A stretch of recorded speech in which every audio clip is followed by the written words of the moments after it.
तो दिल्ली कूच किसानों का इस बीच लगातार तस्वीरें सामने आ रही। चुनावों के ऐलान से ठीक पहले ये फैसला लिया गया है। लाखों लोगों को परेशानी का सामना करना पड़ा। आखिर इसका जिम्मेदार कौन है, ये बड़ी बात है। क्या राज्य सरकारों ने मांगे मान ली हैं? सवाल ये भी है कि सीधा केंद्र सरकार से मांग की जा रही है। सिर्फ 1-2 राज्यों में ही आंदोलन क्यों हो रहा है, ये भी बड़ा सवाल है, क्योंकि सारे संगठन से जुड़े नहीं है। सरकार के आश्वासन पर भी भरोसा क्यों नहीं हो रहा है? सरकार कह रही है कि हम बातचीत करेंगे और रास्ता निकालेंगे। चुनावों के ऐलान से ठीक पहले आंदोलन क्यों हो रहा है? इसलिए इसकी राजनीतिक मंशा को लेकर सवाल खड़े होते हैं। थोड़ी देर में किसानों का कूच होने वाला है। 10 बजे का समय दिया गया था। इस बीच आपको यह भी बता दें कि हरियाणा पंजाब सीमा पर शंभू बॉर्डर से तस्वीरें लगातार सामने आ रही हैं और ये तस्वीरें हम आपको दिखा रहे हैं। भयंकर जाम लगा है दिल्ली के आसपास जितने भी बॉर्डर हैं वहां पर, और खासतौर पर शंभू बॉर्डर पर किस तरह की तस्वीरें हैं, हमारे सहयोगी अमनदीप की रिपोर्ट देखिए। सीमेंटेड बैरिकेड्स लगाए हुए हैं, कटीली तारें लगाई हुई हैं, कांटे लगाए हुए हैं। सड़क में सीमेंट से भर दी गई है सारी की सारी सड़क, ताकि किसी भी हालत में जो किसान हैं वो यहां से शंभू बॉर्डर को क्रॉस नहीं कर पाए। क्योंकि जो हमें जानकारी मिल रही है 2000 से 3000 ट्रैक्टर ट्रॉली जो हैं वो इस समय फतेहगढ़ साहिब में खड़ी हैं। वहां से ये शंभू बॉर्डर के जरिए दिल्ली जाने की कोशिश करेंगे। और हरियाणा में जो 64 पैरामिलिट्री फोर्सेस लगाई गई हैं, 50 रिजर्व पुलिस की कंपनियां लगाई गई हैं और 7 जिलों में इंटरनेट सेवाएं बंद हैं। धारा 144 लगा दी गई है और जगह जगह पे अलर्ट कर दिया गया है कि कहीं पे भी 5 लोगों से ज्यादा इकट्ठा होने इजाजत नहीं है। इस तरह की पूरी तैयारी की गई है। लेकिन दूसरी तरफ किसान भी ये कह रहे हैं कि आज दिल्ली कूच करेंगे, क्योंकि एक शंभू बॉर्डर, एक जो है डबवाली बॉर्डर और तीसरा है खनौरी बॉर्डर। ये 3 बॉर्डर हैं जो पंजाब और हरियाणा को कनेक्ट करते हैं और तीनों बॉर्डर्स के ऊपर बहुत तकड़ी तैयारी की गई है। हरियाणा पुलिस की तरफ से पैरामिलिट्री भी डिप्लॉय की गई है और टीयर गैस शेल्स, ड्रोन के जरिए भी टीयर गैस जो है वो ड्रॉप की जाएगी, ताकि ये किसान एक जगह पे इकट्ठे ना हो सके। लेकिन जो जानकारी हमारे पास आ रही है कि किसान इतनी बड़ी तादाद में पीछे से आ रहे हैं कि उनको यहाँ पे पंजाब पुलिस का ये जो सिस्टम है, ये जो बंदोबस्त है, इससे रोकना तो मुमकिन नहीं है। लेकिन हरियाणा ने जो बंदोबस्त किया है, जो रोकने के लिए जितना भी उन्होंने सिस्टम बिठाया है, वहां से शायद वो रुक पा सकते हैं। ये तस्वीर देख सकते हैं, हर जगह आपको पुलिस ही पुलिस नजर आएगी। ये दिल्ली से अमृतसर का हाईवे है जो शंभू बॉर्डर से पूरी तरह से बंद कर दिया गया है और आम लोगों को ट्रैफिक की एडवाइजरी जारी की गई है कि जो लोग दिल्ली से लुधियाना, पटियाला, अमृतसर की तरफ जाना चाहते हैं वो लोग डेरा बसी होके आएंगे।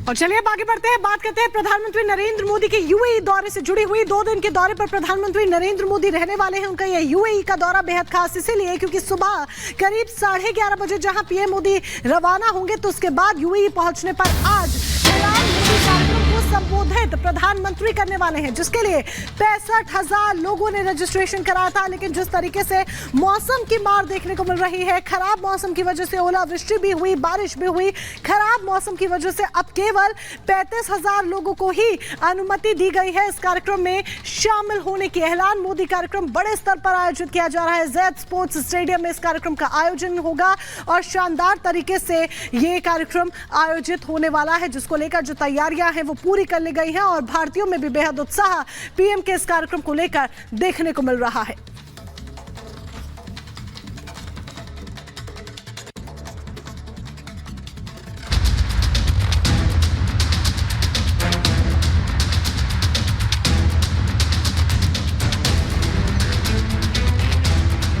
राजनीतिक रैलियों और भाषणों से अलग सत्ता के शिखर पर विराजे प्रधानमंत्री मोदी का एक रूप ये भी है जो अक्सर देखने को मिलता है।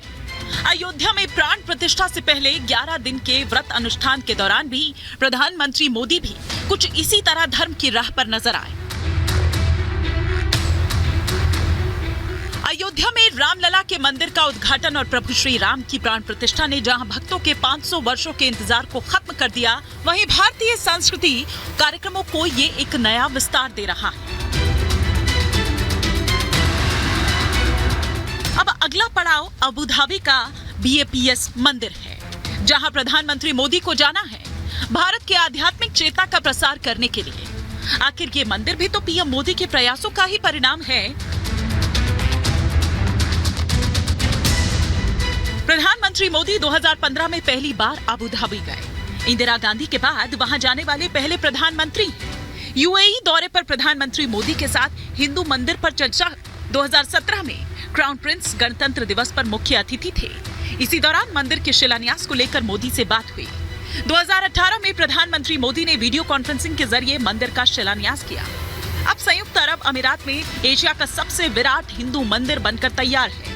मंदिर के शिखर पर फहराती ये ध्वजा सनातन की पहचान को दर्शा रही है। मंदिर परिसर सज चुका है। श्रद्धालु पल के बिछाए इंतजार कर रहे हैं 14 फरवरी का, उसी दिन का जो प्यार के लिए प्रसिद्ध है। और इसी दिन प्रधानमंत्री मोदी के हाथों बीएपीएस मंदिर का उद्घाटन होना है, जो सांस्कृतिक प्रेम और सौहार्द को एक नया रूप देगा।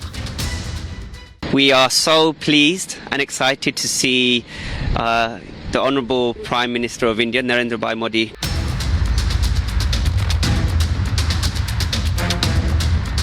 ये मंदिर दुनिया में सनातन के विस्तार और उत्थान का स्वर्णिम प्रतीक है। प्रधानमंत्री नरेंद्र मोदी यहाँ आएंगे तो विशाल आयोजन होगा।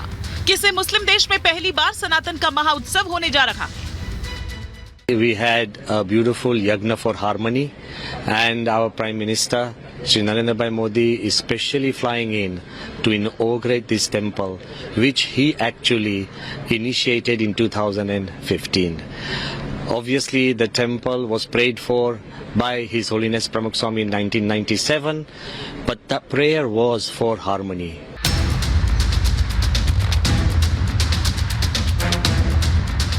बेजोड़ वास्तुकला, बनारस गंगा तट जैसी अनुभूति, अबू धाबी में काशी, अयोध्या की झलक। यूएई के साथ पूरी दुनिया गदगद है और भाव विभोर है। मंदिर को भारतीय कारीगरों ने तैयार किया है। मंदिर को बनाने में उत्तरी राजस्थान से अबू धाबी तक गुलाबी पत्थर का इस्तेमाल किया गया है। मंदिर में 7 शिखर का निर्माण किया गया है और हर शिखर पर देवी देवताओं की उपस्थिति है, जो राजस्थान के ही कुशल कारीगरों से तराशी गई है।